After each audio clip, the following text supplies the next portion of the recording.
Welcome back, guys, to our Chocozone podcast. We are happy. We thank you a lot because we see that the people is growing, the people that follow our podcast, and this is good because seems that a lot of people, always more people, is going to be passionate, to be loved with chocolate, and we talk about what is behind the chocolate artisans. Anyway, this time we take the airplane, we go in the Central of America, in Costa Rica, where we see a special man that is special for cocoa and special for chocolate. He is the owner of Nahua. Enjoy. So welcome back to Chocozone podcast. This time we go over the Atlantic Ocean. We arrive in the Central of America, and here we meet a good friend of mine, and he is a seller of cocoa beans, but also of a great chocolate, one of my favorite chocolates. And here we have Juan Pablo Buchert from San Jose, Costa Rica. Hello, Juan Pablo. Hi, Umberto. How Giuseppe? Hi, Juan Pablo. How are you doing? How are you? It's okay? It's okay. I'm in Costa Rica, as I mentioned several times. So everything is fantastic here. So we are at the nicest place in the world. So I'm okay. Okay, Juan Pablo. Each time with our guest, the first question is to have an introduction of our guest. Who are you? Tell us something about your history, where are you coming from, your background, and so. So it's your time now. Thank you. Okay. Well, I am Argentinian originally, and I've been living in Costa Rica for 30 years now. So I'm certainly 90% Costa Rican, 10% Argentine. And I'm not coming really from the cocoa industry nor the chocolate. I used to be banker for years. I work in the banking industry, in finance, in management, consulting, all over the world. So I have my history in Guatemala, in Costa Rica, in Switzerland, other countries. So, but eventually everything went all together to continue my life in cocoa beans, in cocoa farming, and chocolate making. It has to do also because my family for years have been farmers. I managed to go to the genealogy of my family until 1600s in southern Germany, where they were farmers. And they moved eventually to Russia, and they were farmers there, to Argentina. Wow. So that is, I think it's in the blood. And I remember as I was a child, I lived in a remote location, countryside. Everything has to do with agriculture. Then I moved to the city to study, and so I was involved in other things. When I had my opportunity to decide my MBA or my postgraduate school, I decided to go directly to sustainable development. So I was So this has been always in my life something to do to find the connection between passion and profession. And I found that in cocoa beans. Is I know that I can make a change on things that are important to me, like social impact, positive social impact, environmental issues, positive environmental impact, with business. I've never been involved in NGOs or governments, so all my knowledge has to do, or my background has to do with private sector. And the challenge is how to make this triple bottom line, where you have a sound business with environmental positive operation, with certainly, which is very important, socially. And in cacao is possible and it's needed. So that's what you started from numbers and you arrived to the people, no? Yes. I always have to say in my meetings with farmers that not like them, I don't have cocoa beans or chocolate in my veins. No, I'm not made of that. I see this as from other perspective. I see the importance, yes, but I can make clearly what makes sense and what not in cocoa and chocolate business. Okay. Listen, Juan Pablo, you are known here in Europe, I think in many parts of the world, as the one that started a Nahua cocoa bean, okay, process. I mean, something different from, it's very peculiar, okay? So is this connected with fermentation? Which is the difference between your Nahua process and the other cocoa beans? I mean, how did you start it? How this became something new? Yes. The first thing that caught my attention was early days in 2006. The first chocolate makers were winning awards using our beans. The few. So that caught my attention. Saying, okay, maybe we're doing something different here. I learned how to do that in that position at the very beginning because I received advice from chocolate makers and scientists on the fermentation. And there was double test with chocolate makers early years. And what we found very specific those times has to be something very specific for our beans.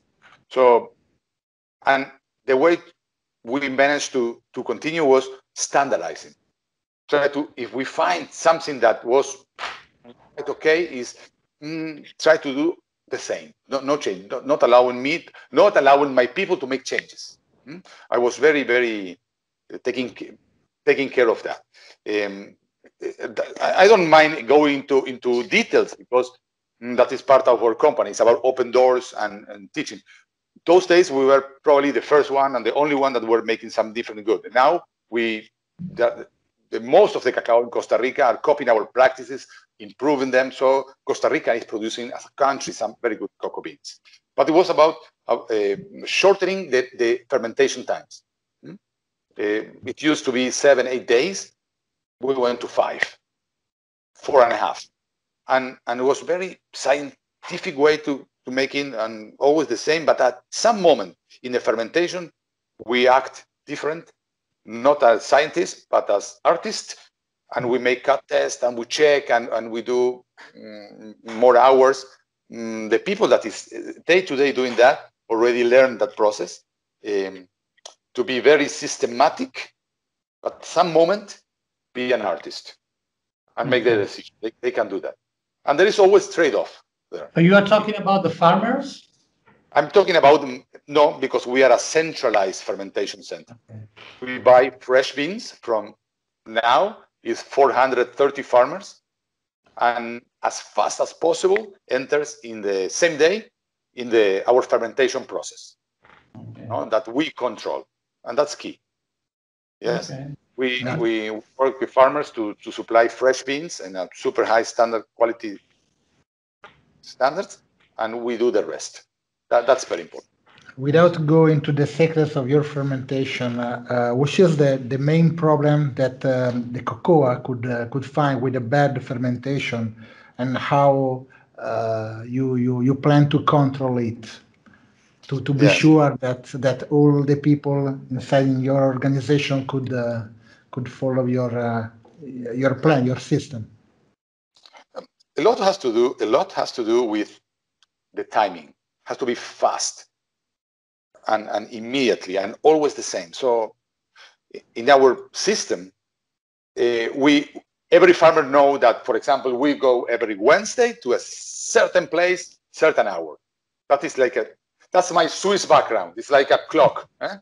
So it's like that. So this specific farmer knows that every Wednesday, every 2 weeks, we go to his place, our truck.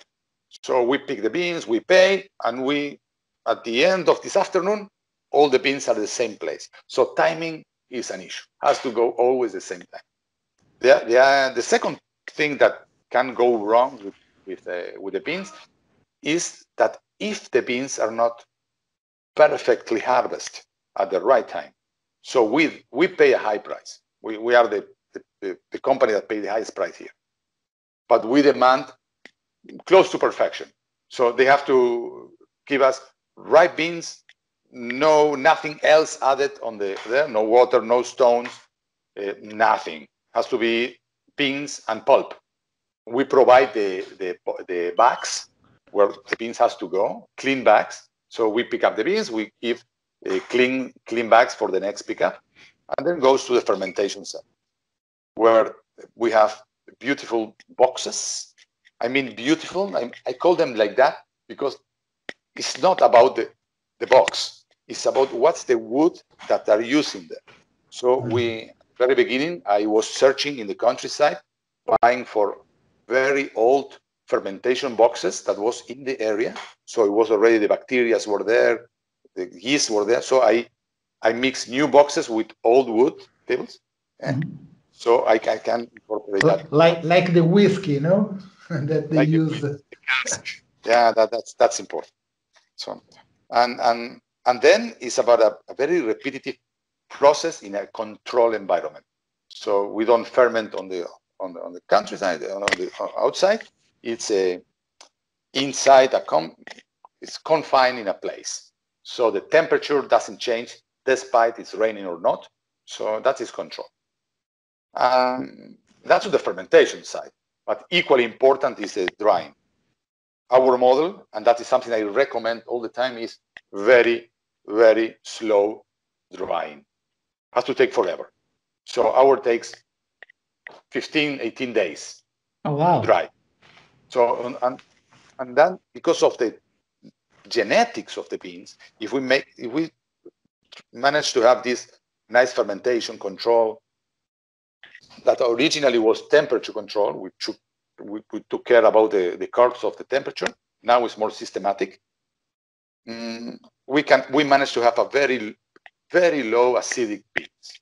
So our beans need fast conching.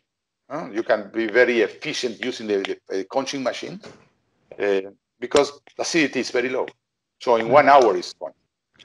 Yeah, give to us a description of your cocoa and what is the flavor that you could find in your mood when you eat like chocolate.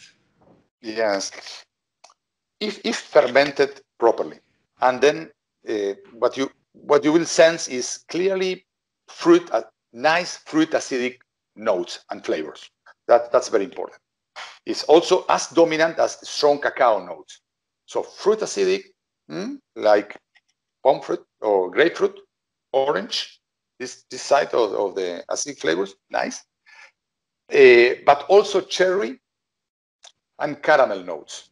It's a very nice combination. It's multi-layered. That's strong. That is what you can perceive. And if you manage to interpret in a way that requires you a very low temperature roasting, you can send all those notes to the chocolate. So very fruit acidic in a nice way. Okay, and then at a certain point, you decided to make your own chocolate. Okay, so yes, how did it happen, and why you chose Nahua? I mean, it's kind of following the same route, from the beans, the chocolate. It cannot be misleading for the consumer or for who buys the beans, who buys the chocolate. Interesting.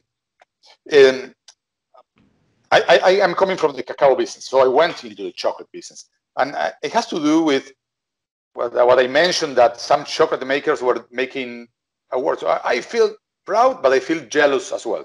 So, the first approach was a small machine in the kitchen of my house making chocolate. Few mistakes, so I was learning. Well, you were jealous. You were jealous because the bean to bar chocolate is very close to the beans. It's not like talking about the commercial chocolate that is so away. No, about these chocolate makers that were receiving awards over chocolate. So using the beans that I produce. So I wanted to do the same. Why not? I want to.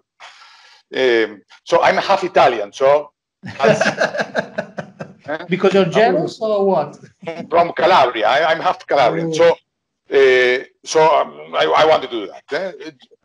Jealous is a way to say that, but I wanted to. So I started. I found this small equipment. I made my chocolate at home.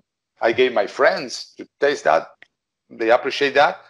and then they wanted to buy my chocolate in my house. So I made some for them. Then it was too much. I raised the price for them not to buy me anymore, but they continue buying. So that was a kind of a signal. In the meanwhile, there was this recession in 2008-9. So I stopped my plans, and I restarted in 2011 to make more seriously chocolate. When I opened my first store, so it was something in between that has to be stopped. But and regarding the Nahua name that we placed as we branded everything, I think on the contrary, it helps a lot. On one side, Nahua, the Nahua, were the originals, the indigenous community that came from southern Mexico that is known that they domesticated the cacao in Costa Rica. So it's a tribute to them. The worth one. That is known because the first Spaniards, they made the first encounters with them and they registered everything. And now we know that they came in the 1400s just from southern Mexico to cultivate cacao and send it back to Tenochtitlan in Mexico. That is known. So it's a tribute for them. But also, when I discuss with a potential customer for our beans, I can say, I trust my beans, I make my chocolate, and this is how it tastes. Okay. Yes, and it's helping. Yes, it's a way to connect the chain. No? So that we are speaking the same way. I'm not a supplier of beans. I am involved in making good chocolate. Yes, that's why I need also good beans, and it's helping.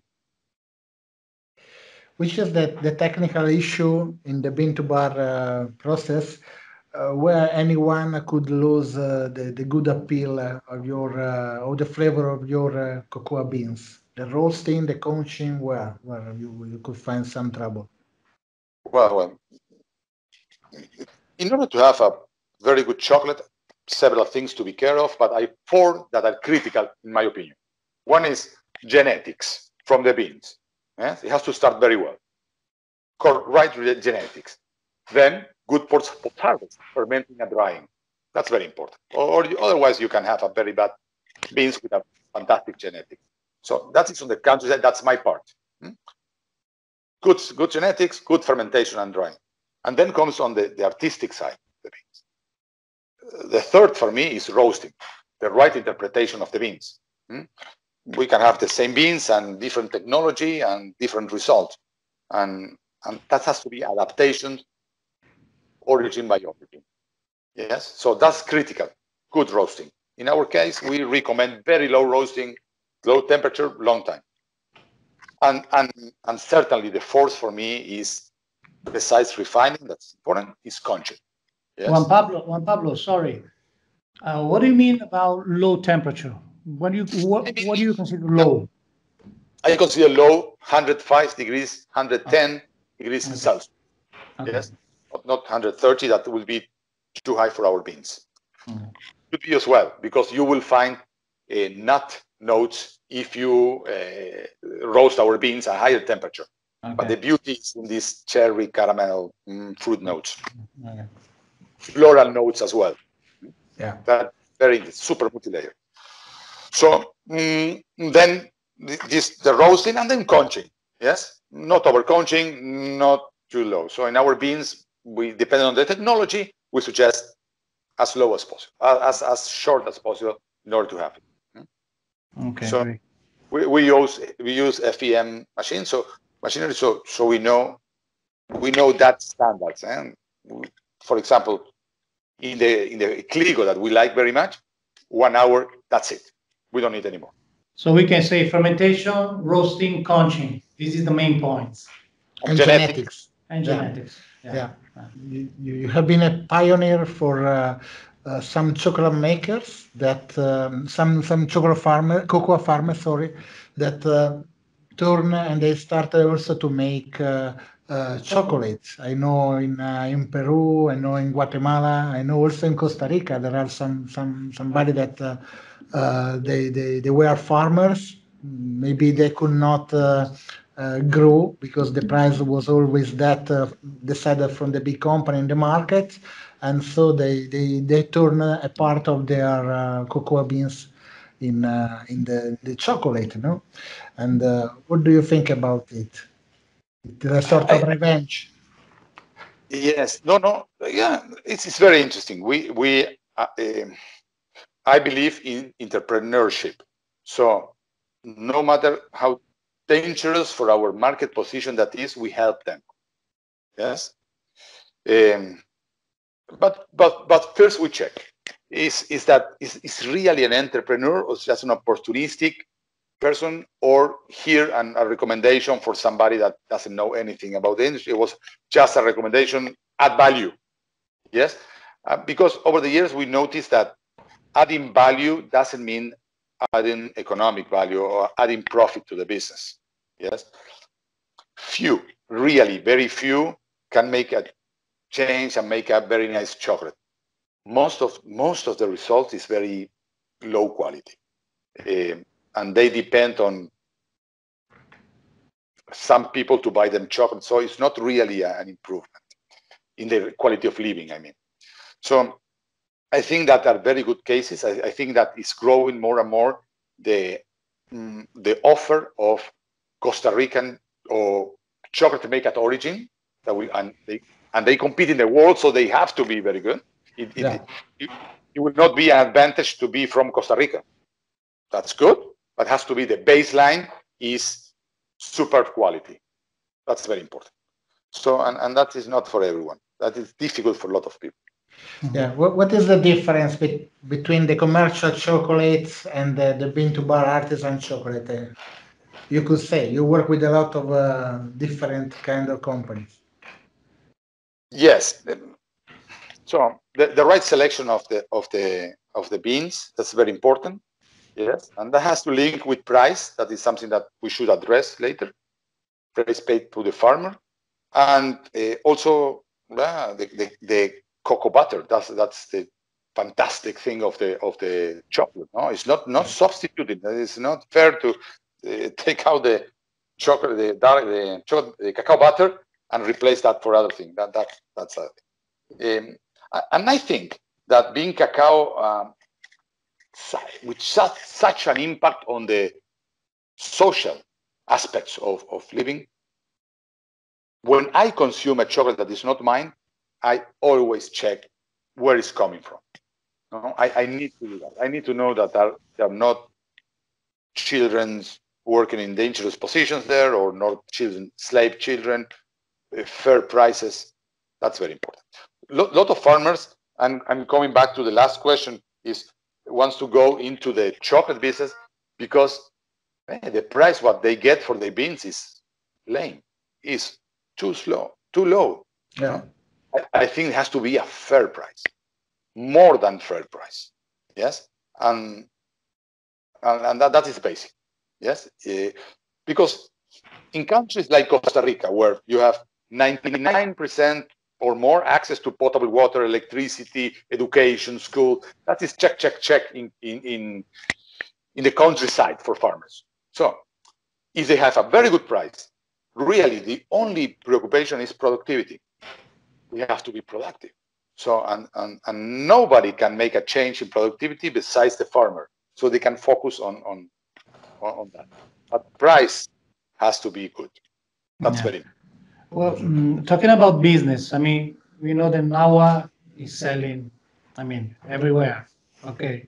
Is there a difference from the market or the countries where you sell beans and the countries or markets where you do sell chocolate? How do you arrange the worldwide sales? No, but I need to correct you. We sell in some countries the chocolate. Okay. So we are You not don't working. sell in New Caledonia, no? Yes, and in Japan as well. Yes. Okay. And Poland, in Amsterdam, I have a Okay, shop. so few. Okay. So there are few the states in several places, but the world is way too much. I think it's coincidental that we sell our chocolate same places where we sell our beans, like in Switzerland, like in Japan. A lot has to do because I feel comfortable dealing with some cultures. I feel very comfortable in Japan, for example, or in Germany, or in Switzerland. I think my mindset and their mindset is very alike. So I feel that I receive the right question, I can answer the right way, and we connect with some countries. So that's why we push more where we feel more comfortable, not everywhere. Okay. And that's the situation. But it's different. In the US, for example, where we sell our chocolates, has to do more on the Costa Rican aspects. We receive a lot of tourists and they take chocolates back as a present, so they continue buying. Chocolate and beans. Chocolate in this case, and that's there.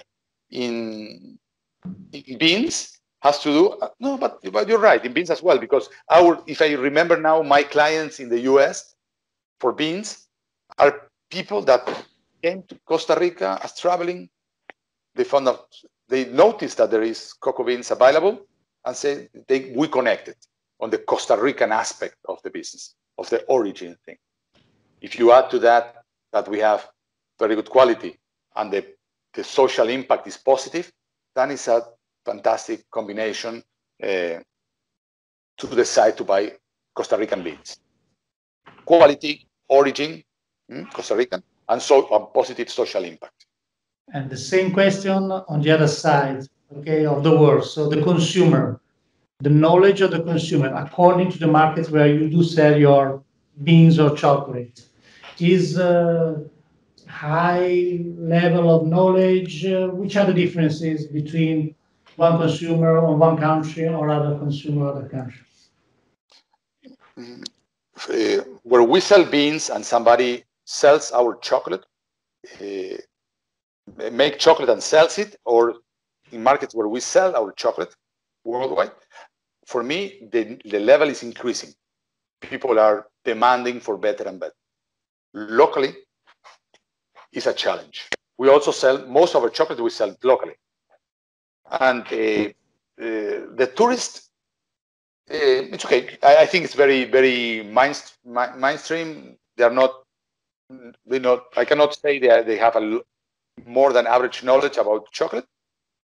But locals, yes, we need to educate locals. And that has to do because for the last 30 years, before the local bean to bar business started growing, all the chocolate that was sold in Costa Rica were compound chocolates, mostly, even for locals. Yes, was imported from other origins. Why? Why do you think this is not typical of Costa Rica? There are a lot of South American countries where the knowledge about, chocolate, okay, not cocoa and no liquor, but chocolate. Why do you think that there is an average lower level of knowledge and of taste, let's call it taste, about chocolate? Why? These countries are where you can find the beans.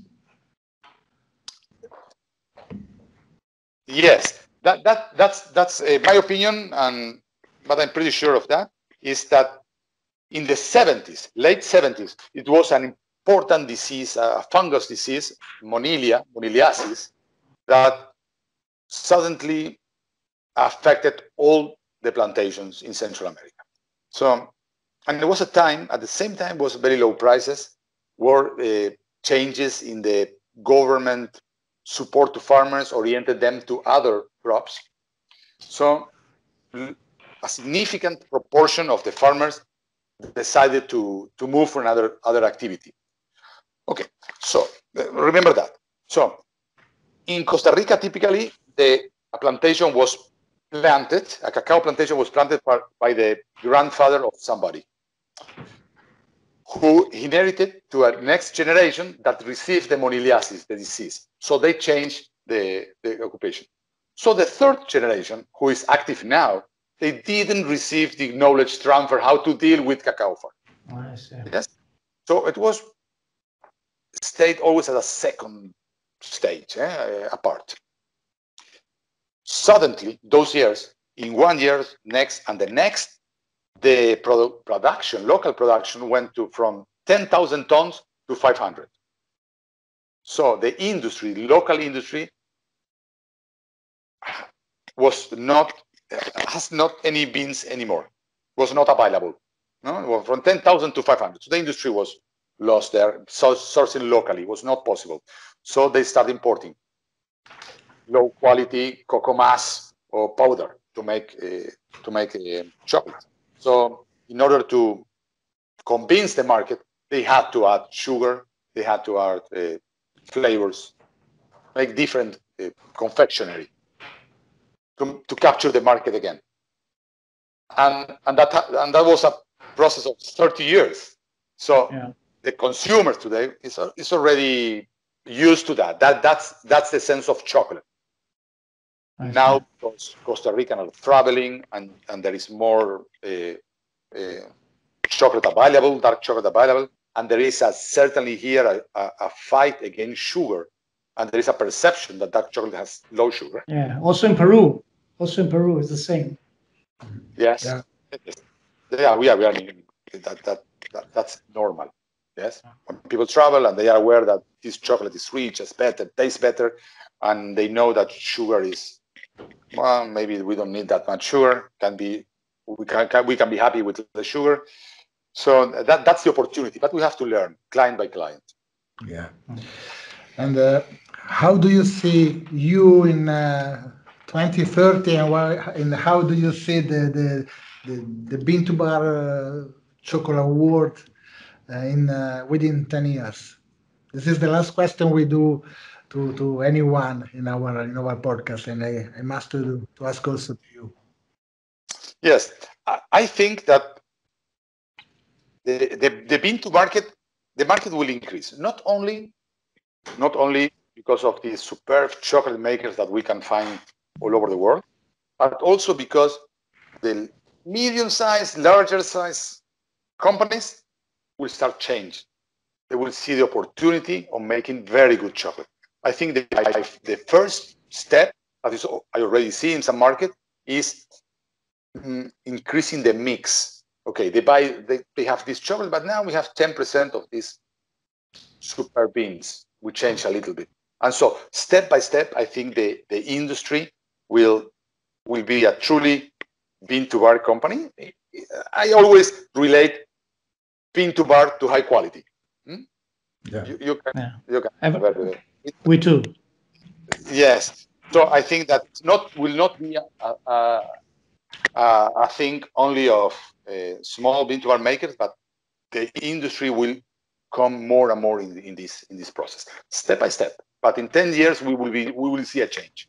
I respect for the high quality and working also more directly with farmers about traceability, about increasing knowledge of them. Yes, focusing a lot of productivity. Yes, farmers has to have a better quality of living based on productivity, in my opinion. Yeah. Okay. In 30 years, I don't know, or in 20 years. Too long. Just my curiosity. I have never asked it to you, but it is a question I have to do. Who make this design? You have a lot of beautiful design in your packaging for your chocolate. You made by yourself. Who made it? Because it is great, wonderful. Yeah. It's not a graphic designer. It's a local artist. It's a painter. I asked him once to make a large canvas for me about Costa Rica. Yes. So it's a large scenery of all the Costa Rican rainforest, all the actors that are interacting. So and then I saw this beautiful painting. So we decided to digitalize that, and we use the parts for the different products. And it's interesting because if you place the dark chocolate 70%, and then you put the pink salt and the cinnamon one behind the next one, you will see that there's a story there, because you see probably in the one you see a sloth in the front, but you see a parrot, I think, in the back. Yes. The next pack has the parrot in the front and a jaguar in the back. The next is a jaguar with a monkey, and so on. So it's a way of entering in the jungle. Cool. Okay, Juan Pablo, I thank you very much for your time, and we will see when we could start again to take the airplane. No? Yeah. I have met you everywhere, from Middle East, everywhere in Amsterdam, US, everywhere. Yeah, we hope to shake our hands as soon as possible. I mean, and forget about 2020. Yeah, Yes, we must. that's important, and shaking hand, embrace each other is, and that's central in my next project. Okay. Thank you very much. Thank you. Thank you. Okay, nice to see you again, guys. Bye-bye. Bye-bye.